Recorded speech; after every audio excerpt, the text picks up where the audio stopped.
Bienvenidos a Radio Global Coach en PNL, a nuestro espacio Entrevistas Inspiradoras, un lugar donde encontrarás las mejores entrevistas realizadas a los profesionales de los que podemos aprender e inspirarnos. Hola, estamos aquí hoy para compartir nuestro tiempo con una gran compañera. Una compañera que te hace sonreír cuando sube a darte una ponencia por la energía que te transmite y la tranquilidad que te da. Ella se llama Elena Bausili Gallego. Lleva más de 25 años haciendo de psicóloga, pero toca todos los temas, tanto los temas a nivel de sexualidad como algo muy importante hoy en día que todos deberían aprender a tratar, la mediación. Hace terapias de pareja, la podréis encontrar que tiene una consulta propia y en la consulta que tiene en Valencia os atenderá a la perfección y os podrá ayudar en un montón de cosas que hasta ahora a lo mejor ni os habíais podido imaginar. Pero me diréis, ¿qué tiene de especial? Bueno, aparte de que cuando la ves, todo lo que te transmite, es escritora de varios libros. De El conflicto empresarial, del sueño, cómo mediar, Hace falta soñadores, por favor, es increíble, deberíais leerlo, y coautora de un libro de mediación. Aquí os presento a una gran compañera. Buenas tardes. Hola, buenas tardes, Maribel. Muchísimas gracias por esta oportunidad de compartir contigo y quienes nos escuchan y sobre todo, pues un millón de gracias por esas palabras que acarician el alma. Yo la verdad es que estoy muy feliz desde el primer día que te conocí, luego leí tu libro, gracias a ti. Fue un gran descubrimiento y desde Zamora todo lo que he ido siguiendo de lo que haces es inspirador. También os tengo que decir que al final nos tiene que explicar algo que muy poca gente sabéis y creo que es importante. Ha hecho unas películas que desarrollan el alma y creo que es una manera de conectar más fácilmente. Pero esto nos lo explicará al final porque la verdad es que tengo tantas preguntas para hacerte y no sé por dónde empezar. Supongo que una cosa lleva a la otra y tú siempre dices en tu libro que hace falta soñadores. Pero la verdad es que yo creo que tú eres una gran soñadora que no le ha dado miedo salir de su zona de confort, que ya es complicado, para realizar sus sueños y ayudar a otras personas. Pero la verdad, ¿cómo lo has conseguido?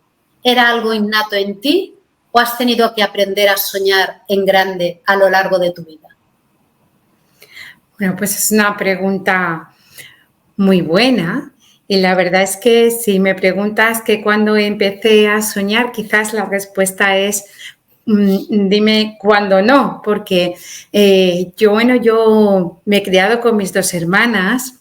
Y mi hermana, sobre todo la mayor, era una gran lectora.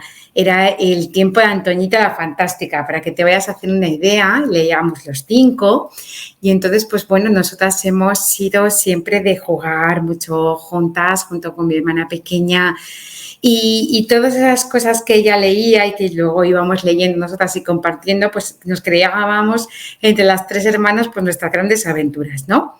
Yo creo que ahí empezó un poco todo esto de empezar a soñar y a creer que se podían conseguir cosas. Pero es verdad que a lo largo de la vida vas descubriendo, y sobre todo pues gracias a la psicología y a la neurociencia, que para el cerebro no hay nada imposible, Maribel. Y cuando te das cuenta de que eres capaz de hacer cualquier cosa que te propongas, bueno, como ha descubierto nuestra Barbie, que en la película, ¿no?, nos dice precisamente esto, que cualquiera puede ser cualquier cosa en la vida, pues te das cuenta de que para el cerebro no hay límites, ¿por qué no los vamos a tener nosotros, ¿no? Así que pues hay que soñar y a lo grande. Algo fundamental y que hace muchísima falta hoy en día. De todos los trabajos que tienes, porque tienes muchas especialidades, ¿cuál es la que más te satisface a ti? Bueno, pues yo tengo la suerte de que mi trabajo siempre ha sido mi pasión. Quiero decir que todo lo que he emprendido ha sido emprendimiento desde el corazón, podemos decirlo, ¿no?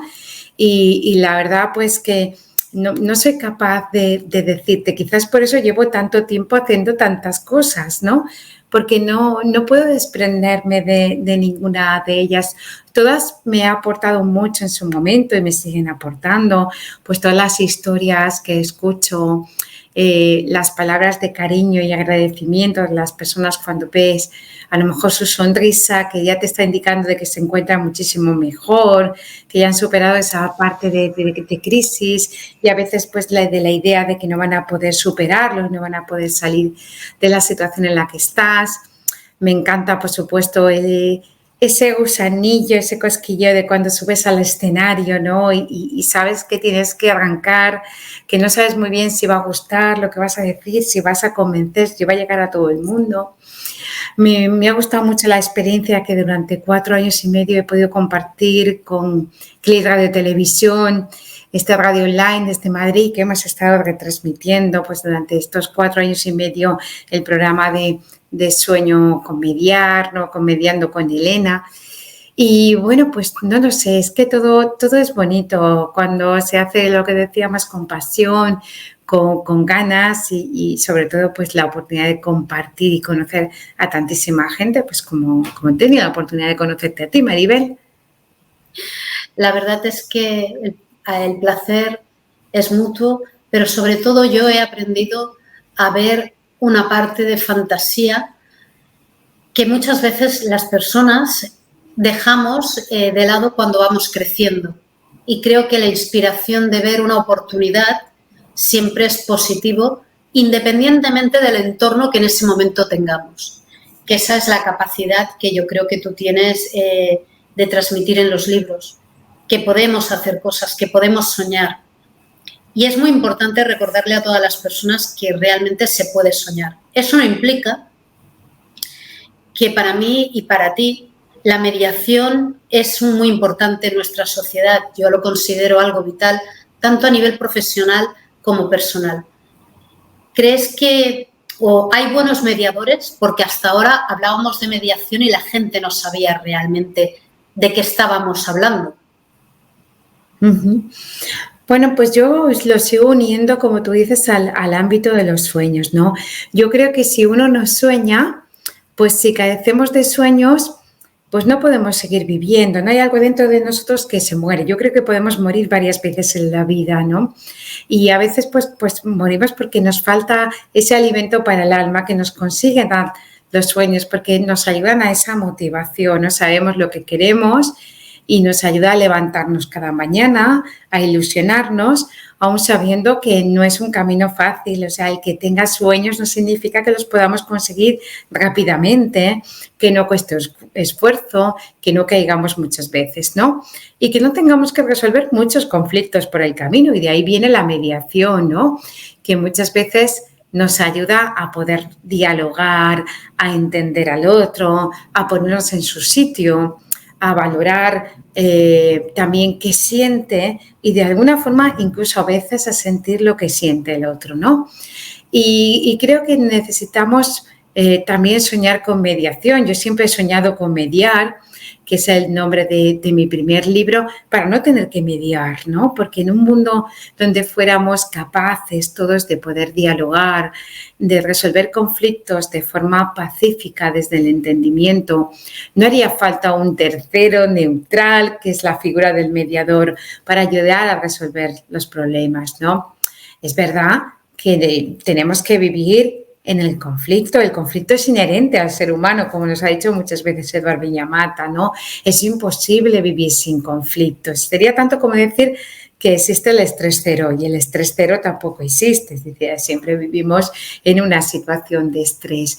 Pero la cuestión es que nuestros sueños, lo que decíamos, nuestras motivaciones nos llevan a pensar que el diálogo es posible, que hablando podemos conseguir mayor entendimiento, que no vivimos en un mundo en el que tenemos que ganar o perder, que hay algo más que estos conflictos suma cero, donde yo siento que tú cedes o yo cedo y que por tanto solo puede haber un ganador, que los conflictos no implican una guerra, que de esos conflictos podemos aprender, que siempre de cualquier crisis se convierte en una oportunidad, lo que decíamos, en algo de lo que incluso podemos llegar a salir fortalecidos a pesar de a veces pues tener que caernos, de que caerse es doloroso, de que las cosas no nos salen como a nosotros nos gustaría la mayoría de las veces, de que, como decíamos, cada tropezón es un aprendizaje, pues no tenemos otra forma que ensayo y error, y que de ahí, pues lo que decíamos, pues podemos tener una lectura positiva que nos lleve a aprender con el otro, del otro, y sobre todo, pues utilizando lo que decíamos, pues vías de diálogo, de entendimiento, que nos ayuden a ganar, a sentir que no cedemos, que no perdemos nada, sino que podemos salir todos fortalecidos de una situación. Es que, bueno, tus palabras a mí lo que me transmiten y en lo que estoy de acuerdo es que mediar es muy importante, pero sobre todo tenemos que aprender a aceptar que no todas las personas van a pensar como nosotros, pero sí saber si queremos convivir con la otra persona con sus diferencias, al igual que esa persona tiene que aprender a vivir con las nuestras. Llegar al entendimiento de que somos universos perfectos, pero muchas veces totalmente diferentes.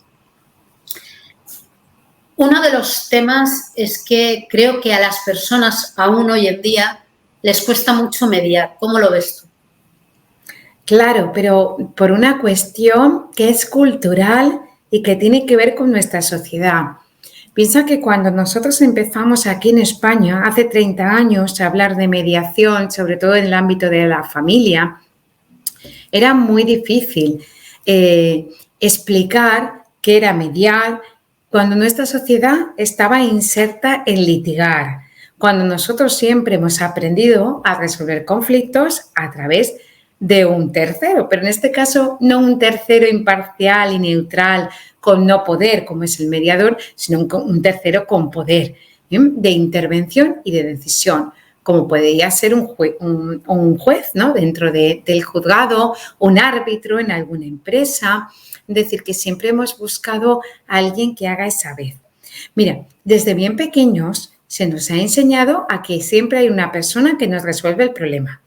Cuando somos pequeños siempre decimos papá, mamá, ¿no?, que venga nuestro padre o nuestra madre a resolverlo.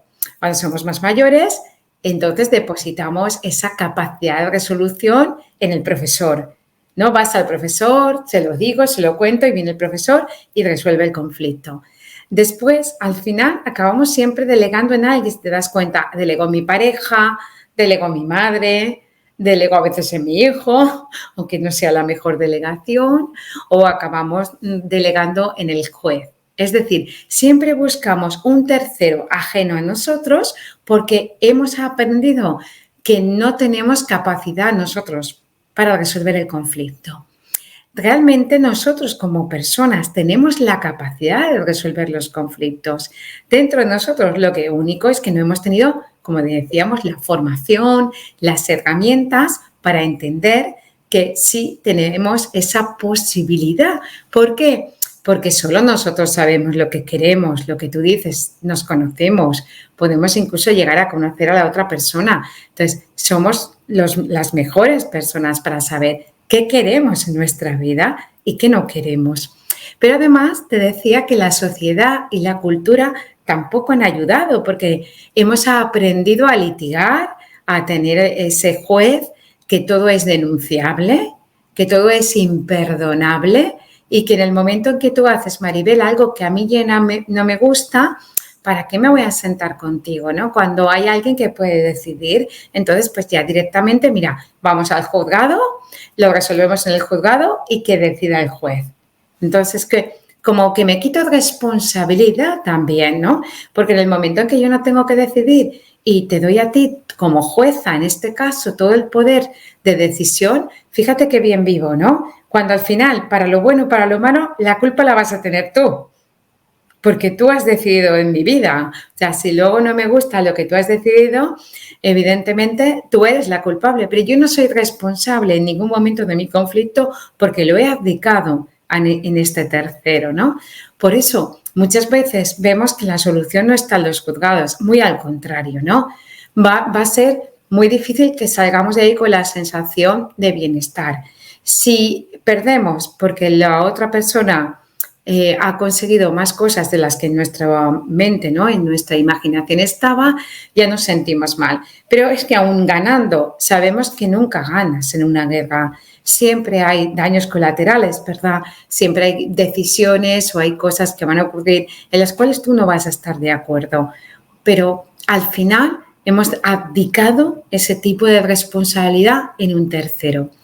Luego tenemos que aprender a que todo tiene solución, que es verdad que algunos casos no son mediables y hay otras alternativas de resolución de conflictos que son las mejores, pero que el primer paso siempre va a ser el diálogo y ser responsable de nuestro propio conflicto. Yo creo que eso es un gran mensaje y muy importante, sobre todo en los problemas familiares cuando existen hijos o existe alguien con quien tú vas a tener que, independientemente de que te separes, tener una buena relación o una relación sana para que las demás personas del entorno estén bien y prosperen y tengan un aprendizaje correcto. Yo creo que la mediación es lo que no solo favorece el no ir a más, sino que alegra nuestro corazón porque nos demuestra que estamos participando en aquello que está sucediendo, pero estamos aceptando y asumiendo qué es lo que no nos gusta, qué no queremos y qué parte le vamos a ceder a esa persona porque a lo mejor ya no está en nuestra vida todo el tiempo, pero sí una parte de él y tenemos que llegar a cohabitar con él. Creo que la mediación ayuda a que realmente no haya un conflicto mayor, que se dicen cosas más graves, que se traslada a un sitio donde puede opinar todo el mundo y a la larga, si opinan demasiadas personas, la pelota, que al principio era de dolor, termina siendo infranqueable y muchísimo más grande. Bueno, yo te tengo de compañera en Mujeres Líderes América desde hace muchos años y me gustaría saber cómo ves el liderazgo de la mujer en el mundo. Bueno, yo creo que es fundamental que exista un liderazgo femenino que acompañe al liderazgo masculino, porque el problema siempre es creer que de alguna forma somos superiores a los otros, ¿no? Ni podemos decir que sean los hombres, ni podemos decir tampoco que seamos las mujeres. Nuestro gran reto como lideresas está en tener el liderazgo desde lo femenino, es decir, no intentar imitar el liderazgo masculino, porque muchas veces cuando llegamos al poder creemos que tenemos que hacer lo mismo que hacen ellos, ¿no? Pues a lo mejor tener unas ciertas dotes de autoritarismo, de forma de dirigirnos. Las mujeres siempre nos hemos caracterizado por desarrollar el liderazgo femenino desde las emociones. Desde mi humilde opinión, creo que necesitamos más líderes y lideresas, hombres y mujeres en este caso, que lideren desde lo emocional y que sean emocionalmente responsables. ¿Por qué? Porque el líder debe liderar con las personas que están a su alrededor, no sin ellas, no tomando decisiones que son excluyentes porque están afectando al resto de las personas. Por tanto, es necesario que dialoguen, lo que decíamos, que negocien con ellos, que escuchen las emociones de los demás, qué sienten, qué piensan, qué necesitan. Y a partir de ahí, lideren desde esa parte emocional donde yo siento que tú sientes lo que yo siento, ¿no? Los líderes se han ido apartando cada vez más de lo que necesitan sus trabajadores cuando son líderes en el trabajo o cuando son líderes políticos. Se olvidan realmente las necesidades reales del pueblo. Porque no se paran a pensar, a hablar, a dialogar, a sentarse con las personas que realmente están ahí con sus votantes, ¿no?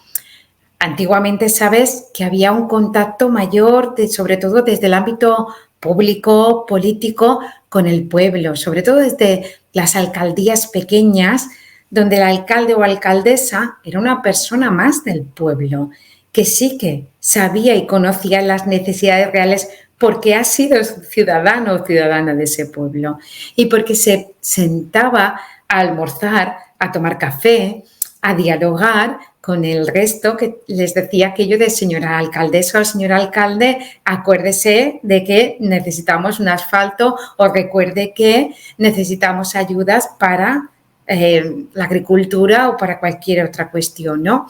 Y eso que siempre ha existido, esa relación, ese contacto desde lo más chiquitito.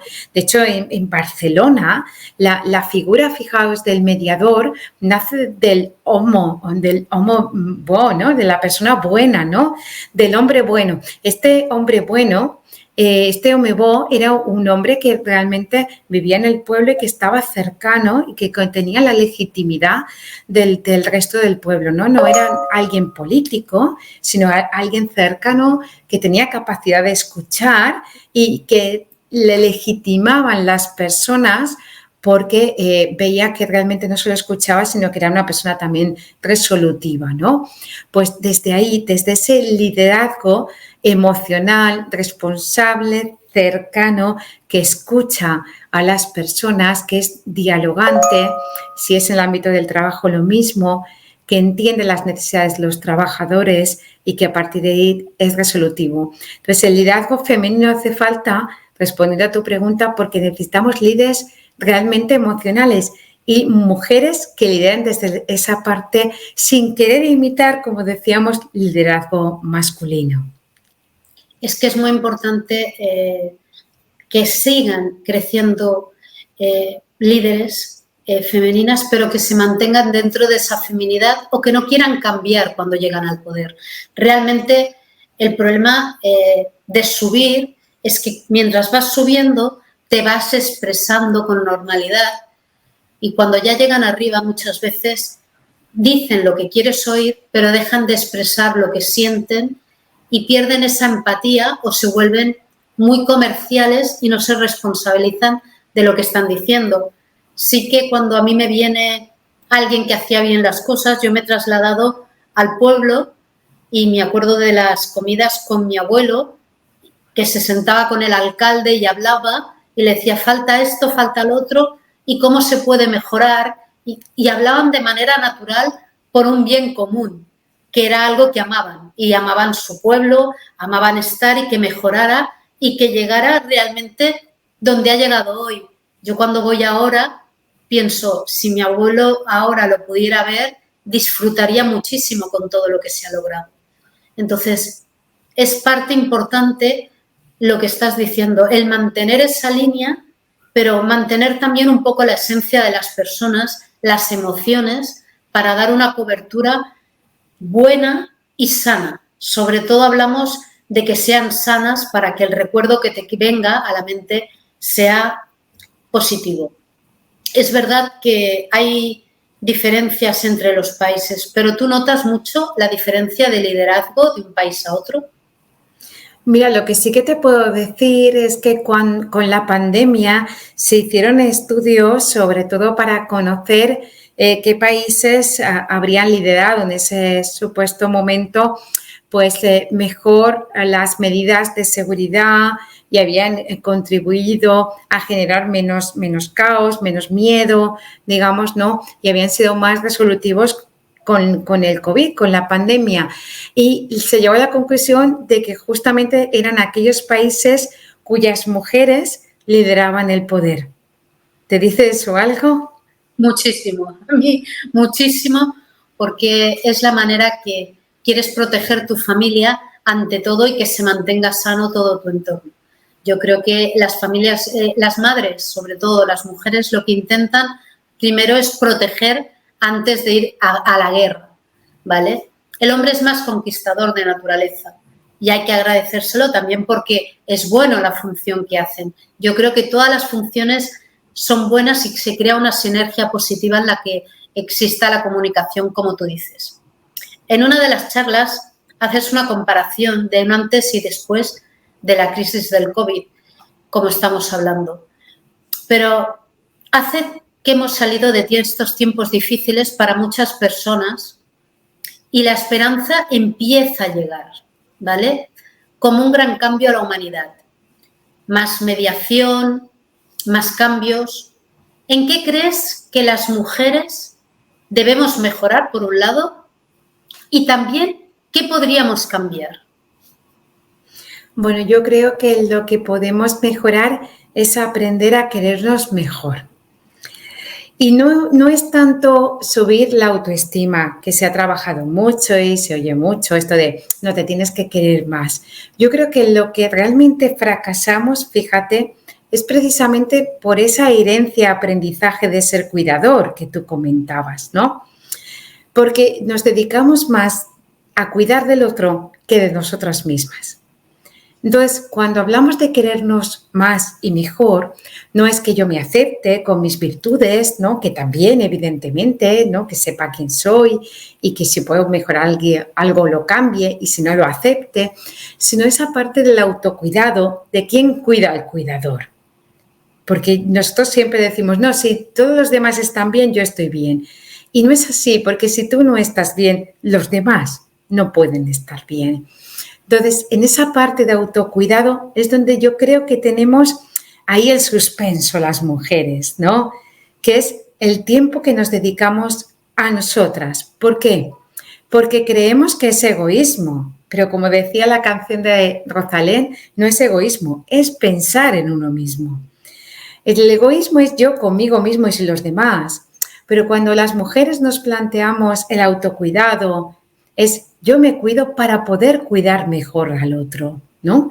Porque si caemos enfermos físicamente o psicológicamente, porque hemos caído hasta el agotamiento por querer cuidar y sacar esa superwoman que llevamos dentro y llegar a todo, ¿no? Al trabajo, a la familia, a la política, a todas las cosas, pues al final nos damos cuenta de que no somos superwoman, no somos perfectas y que, por supuesto, pues no vamos a poder llegar y acabamos enfermando de alguna manera, ¿no? Y yo siempre digo que si no paras, la vida te para. Y cuando la vida te para, te puedo asegurar, Maribel, que no te para bien, sino todo lo contrario.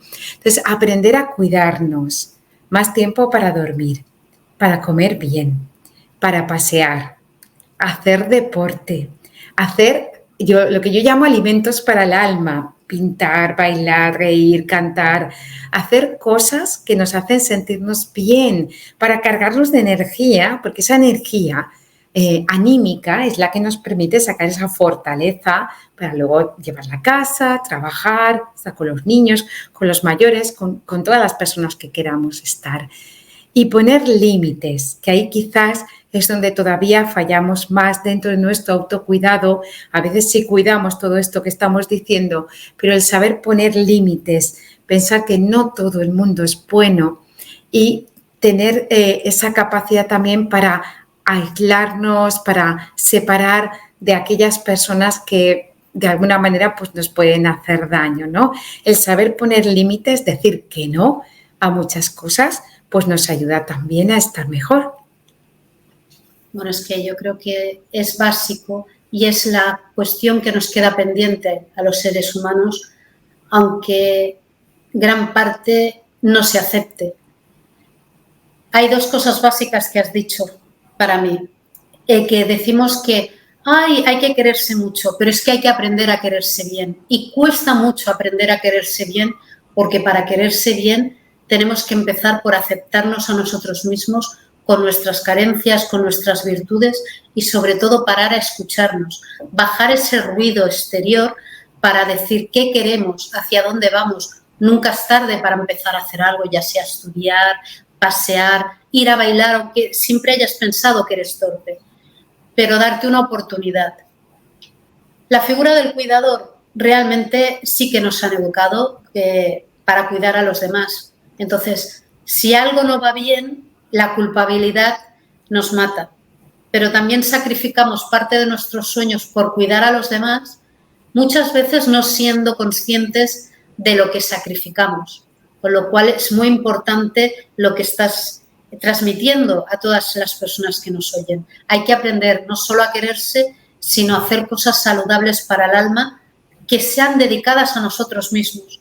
Ir a tomar algo con unos amigos, ir a bailar, hacer un deporte, arriesgarse a vivir o parar a respirar 5 minutos, que nos va a dar ese alimento para decir por dónde queremos ir o simplemente saber qué es lo que no nos está gustando para poderlo detectar.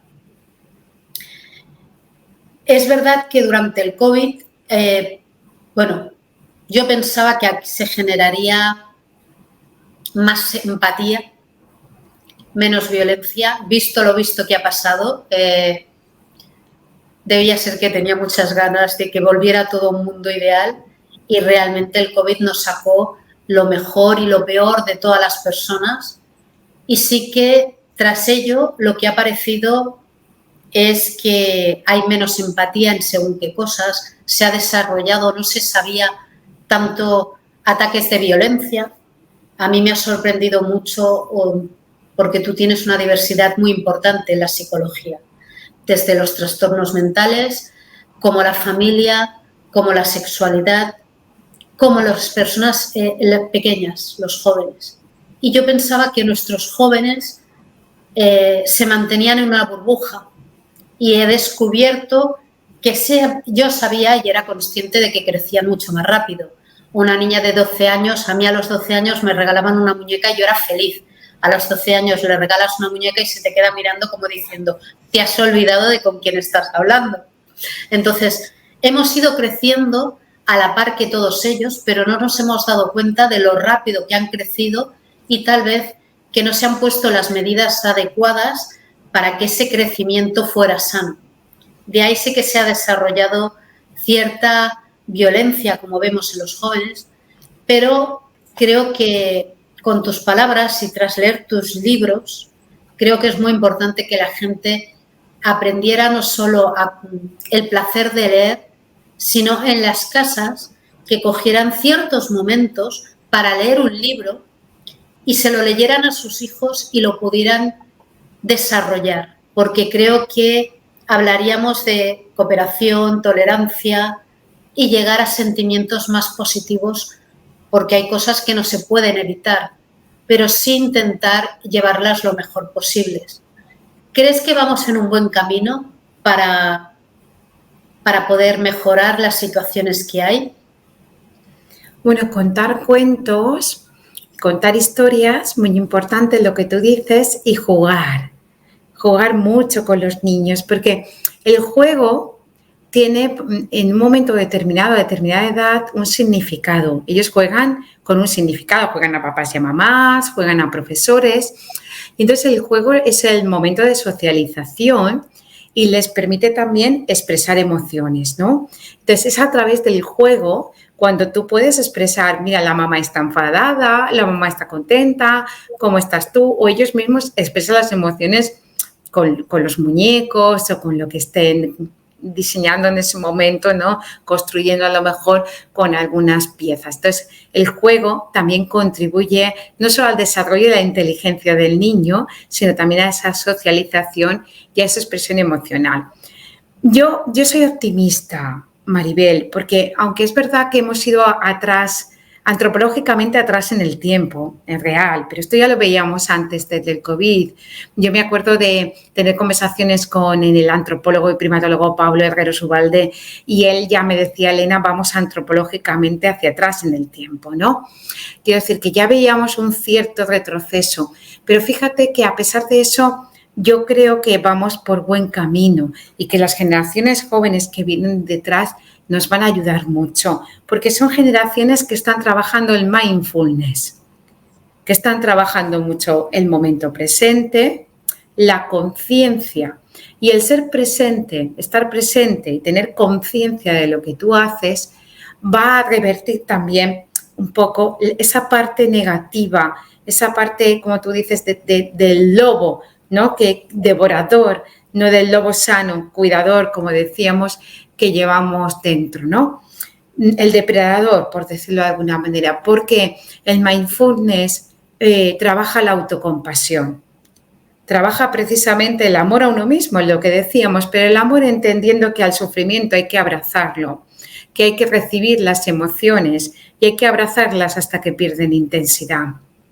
Y que desde ahí podemos entender mejor al otro, es decir, esa parte de empatía, llámale simpatía, donde yo siento que tú sientes lo que yo siento y voy más allá que simplemente ponerme en tu sitio.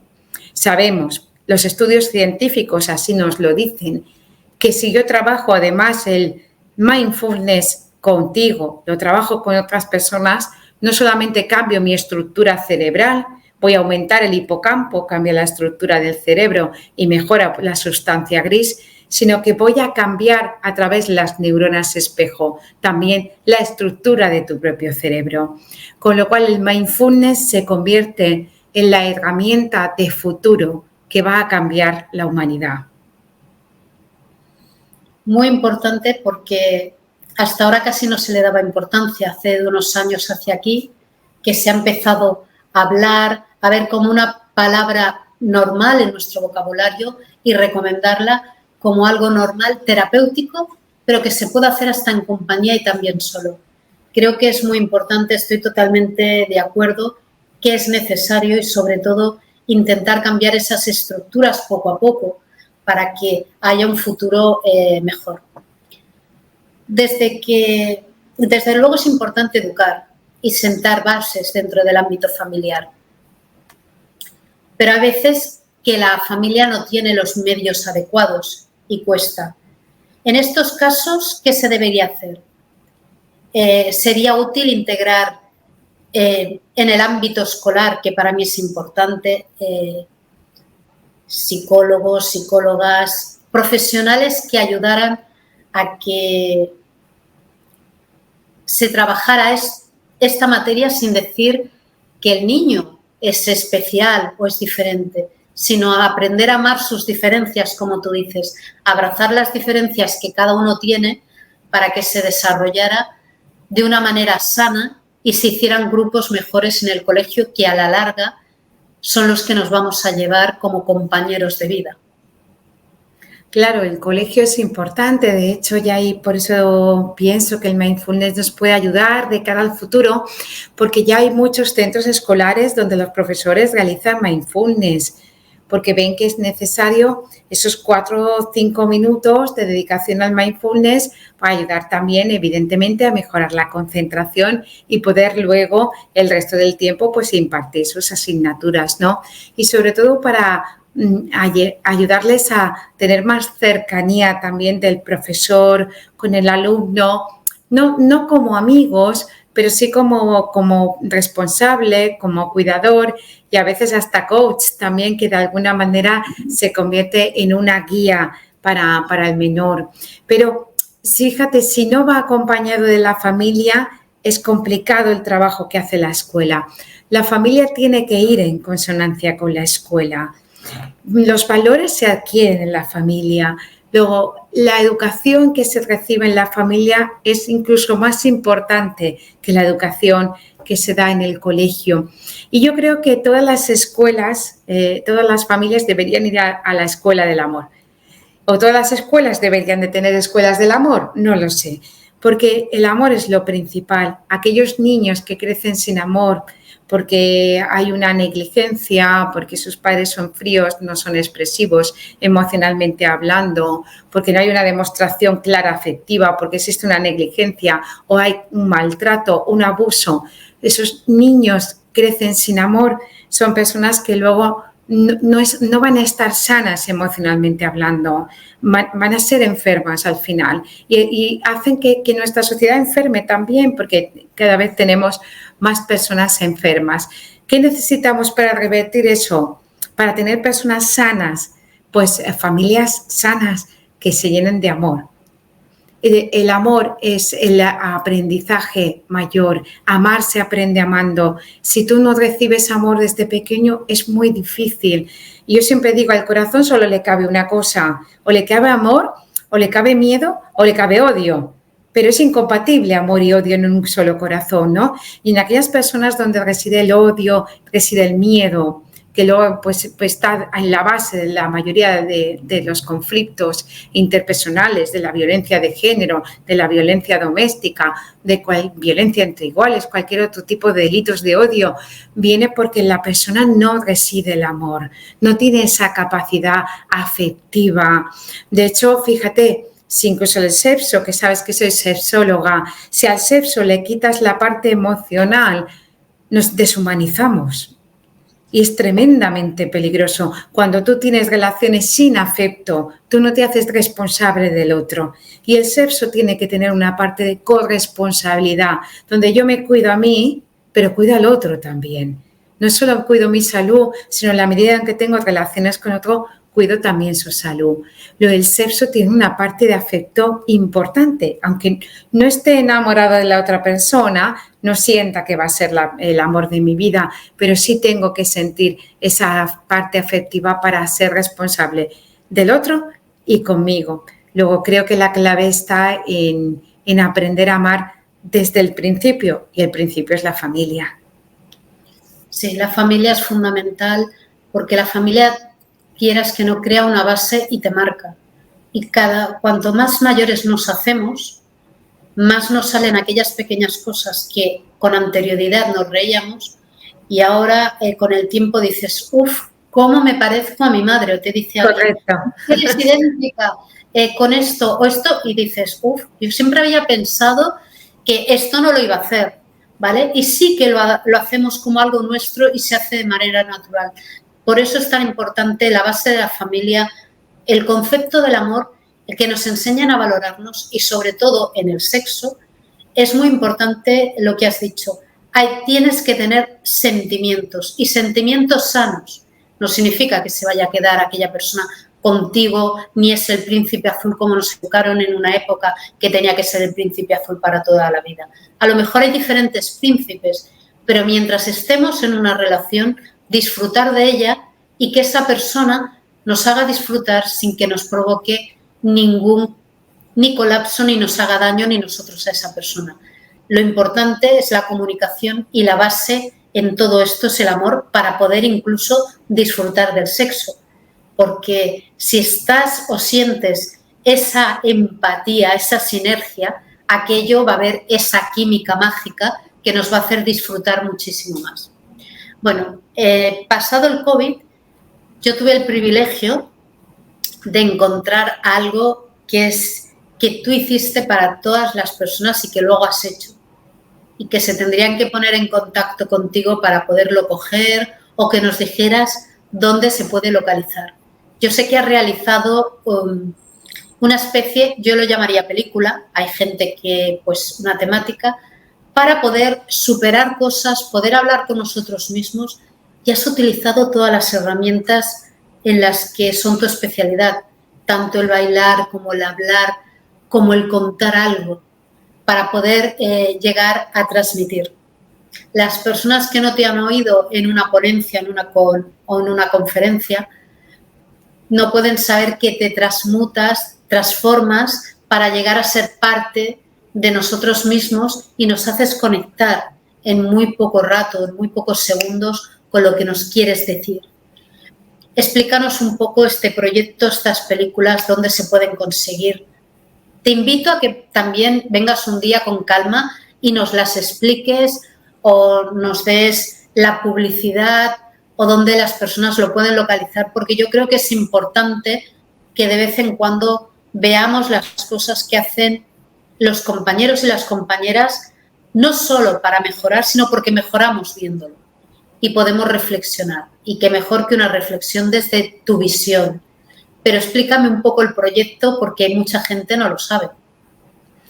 Bueno, el proyecto surge, como tú dices, en el confinamiento, porque, bueno, pues estábamos acostumbrados a hacer conferencias, a llegar a muchísimas personas con las conferencias y claro, la COVID nos impedía poder tener el contacto con ellos, ¿no? Y entonces nos planteamos hacer retransmisiones en directo por streaming, donde lo que hacíamos es llegar a todo el mundo con un coste realmente muy chiquitito para que cualquier persona de cualquier parte del mundo pudiera llegar a estas películas. Estas películas que retransmitimos en su momento en directo, pues las dejamos también grabadas con idea de que fuera un legado, ¿no? Un legado amoroso, lo que decíamos, ¿no? Y que sirva pues para estudiantes, para universitarios, para personas que quieran hacer su tesis o simplemente pues como una especie de Netflix de crecimiento personal, ¿no? Entonces son películas, 3 en concreto, con una duración aproximada de 50 minutos, donde exponemos diferentes temas que entendemos que pueden ayudar a ese crecimiento personal. Hadas es la primera y surge con la idea de quererse más, lo que decíamos antes, ¿no? De aprender a valorarse, a quererse. Cuenta los cuentos que nos han contado durante generaciones y que hemos aprendido, y algunos pues como nos han dañado, ¿no? Y otros hemos tenido que rehacer el cuento y contarnos otra historia totalmente distinta. Brujas es el segundo, en el que contamos cómo conseguir relaciones sanas, duraderas y estables, ya que hemos visto que en los últimos años nos relacionamos con mucha gente, pero es verdad que las relaciones son cada vez más cortas, ¿no? Y a veces, pues no tan sanas como nos gustaría. Y por último, tenemos Voy a decir que no, voy a aprender a decir que no, que es una película que habla de la prevención de la violencia de género, ¿no? Que recoge un poco pues todo el resultado de las anteriores.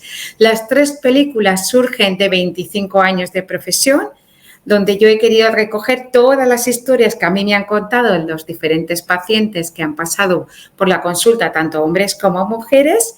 Y bueno, pues de ahí ha quedado pues ese sueño, ¿no? Que donde canto, bailo, recito poemas y hago hasta una queimada vestida de bruja. Bueno, es fantástico y sobre todo muy importante porque es una gran semilla para que no solo la podáis ver vosotros, la podáis hablar y comentar en la familia, porque muchas veces cuando se ve algo se puede identificar que nos está pasando, lo podemos expresar y llegarlo a trabajar con más facilidad porque no nos sentimos fuera del rebaño, sino que le pasa a muchísima más gente. Espero que podamos ver cualquiera de las 3 películas, que la gente las busque, las vea. También Elena nos explicará o nos mandará información para que la podamos divulgar de ellas. Y te doy un fuerte abrazo y muchísimas gracias por haber compartido este espacio conmigo. Al revés, Maribel, soy yo quien te da las gracias por haber pensado en mí y por permitirme pues llegar a tantas personas. Nos vemos el próximo día hablando de tus películas y que nos muestres más cosas de ti. Un abrazo. Gracias, Te esperamos en el siguiente episodio para seguir disfrutando juntos de las entrevistas inspiradoras. Aquí es tu radio, Radio Global Coach Antena, tu emisora.